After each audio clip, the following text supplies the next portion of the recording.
Le Grand Matin Sud Radio, 7h-9h, Jean-Jacques Bourdin. Il est 8h22, Benjamin Glaise, l'homme de la grève. Vous savez que c'est l'homme de la grève. Non, de la grève. Je dis bien de la grève SNCF parce qu'il s'intéresse beaucoup à ça, il va nous en parler. Il soutient la grève. Il Il n'a pas de main parce qu'il vient en train. Est-ce que vous soutenez la grève? Je n'ai pas à soutenir la grève ou pas la soutenir. Vous avez raison. Vous avez raison. Ouais. Non, j'étais venu pour autre chose. Mais pour parler de la grève, effectivement. Pour parler de la grève à la SNCF, parce que ça fait énormément réagir, ça fait réagir notamment nos politiques. Et je vais vous parler de la ministre Aurore Bergé. Elle est ministre à l'égalité entre les femmes et les hommes, notamment.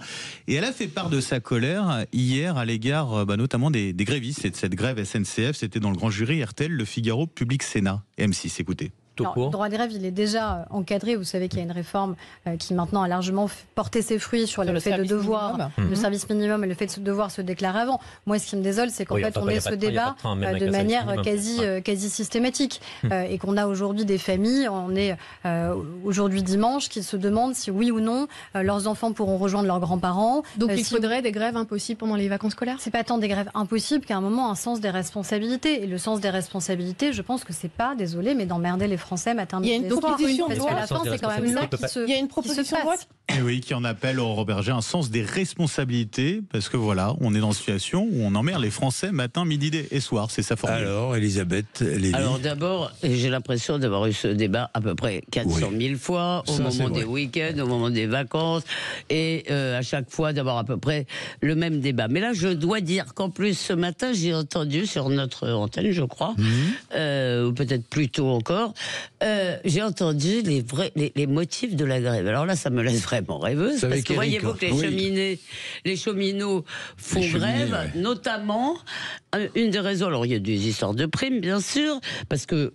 ils n'ont pas l'air de se rendre compte que les salaires en France, eux, ils n'ont augmenté que de 1% là, au dernier accord, alors que les salaires en France, il y en a quand même beaucoup qui ont stagné, mais surtout... Non, 2,2. Pour 2025, c'est la proposition de la direction. Oui. D'accord. Et surtout... Ils ne savent pas ce qu'ils vont faire dans les 3 prochains mois. Donc, tu fais un métier qui consiste à faire rouler des trains, d'accord, qui implique un certain nombre de servitudes, mais leur problème, c'est qu'ils ne savent pas exactement ce qu'ils vont faire, à quelle heure, dans les 3 prochains mois. Alors, j'aimerais leur dire qu'il y a beaucoup de Français qui ne savent pas ce qu'ils vont faire dans les 2 prochains mois, après-demain, et que, voilà, ils arrivent à vivre avec ça, et que le seul moment où ils savaient vaguement ce qu'ils allaient faire, c'est le petit week-end qu'ils avaient prévu là. Alors franchement, ils n'ont pas honte, quoi. Ils sont, comme dit une de mes amies, ils sont nés après la honte, là, pour le coup. Hein. Ouais, alors, premier constat, c'est que le passage au nouveau statut, ce devait être la fin de la gréviculture historique à la SNCF. Apparemment, elle a encore de beaux jours devant elle. Oui.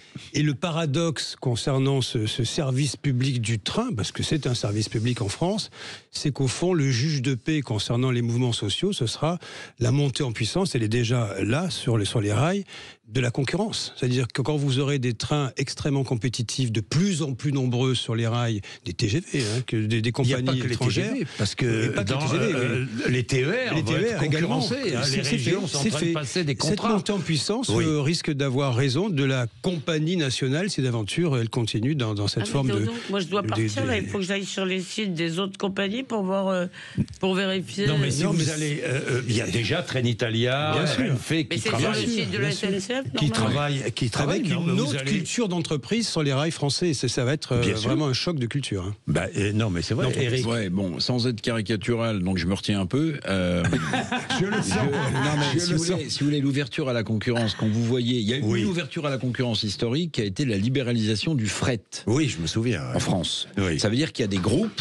Et je pense, tiens, par exemple, au groupe Colas, filiale Bouygues, qui a acheté une licence de fret. Mais quand vous voyez comment les mêmes syndicats ont traité le fret qui n'était pas du fret SNCF, c'est-à-dire en laissant les wagons dans des gares, en se débrouillant. Moi, je suis un peu dubitatif sur l'ouverture à la concurrence parce que je fais confiance à ces syndicats corporatistes pour mettre des bâtons dans les roues. Attendez, Trenitalia, par exemple, Trenitalia qui fait Paris-Lyon, je peux vous dire que ça fonctionne très bien. Moi, je l'ai pris. Ça fonctionne très très bien, à des prix intéressants. Voilà. Et puis, puisque Elisabeth parlait la RNF, la compagnie espagnole. Mais sur les hausses de salaire, il faut quand même dire une chose. Sur les dernières années, les hausses de salaire à la SNCF ont été des augmentations à deux chiffres, supérieures à l'inflation sur la même période. Donc pardonnez-moi, mais des gens quand même qui ont l'emploi à vie, les contrôleurs qui veulent débrayer, faire grève pour une amélioration de leur planning, c'est ça, de leur planning. Leur planning, c'est ce que je viens de dire. Leur problème, c'est de ne pas savoir ce qu'ils vont faire. Attendez, mais franchement, combien de salariés du privé comme on disait avant, ont des augmentations de salaire pareilles? Non, moi je trouve franchement que... Alors, après, le droit de grève est constitutionnel, on peut pas, mais en réalité, à chaque fois c'est la même chose. Et ce sera encore la même chose, encore pendant longtemps.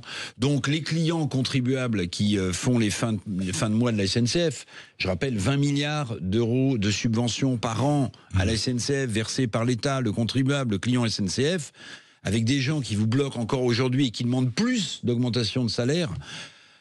Puis alors là, ça fait vraiment... Je ne pas être caricatural. Non, mais là, ça fait vraiment... Sur ce coup-là, c'est vraiment des trucs de caprice, quoi. Là. Bien. Eh ben, écoutez, caprice, merci c'est fini. à tous les trois. Bon.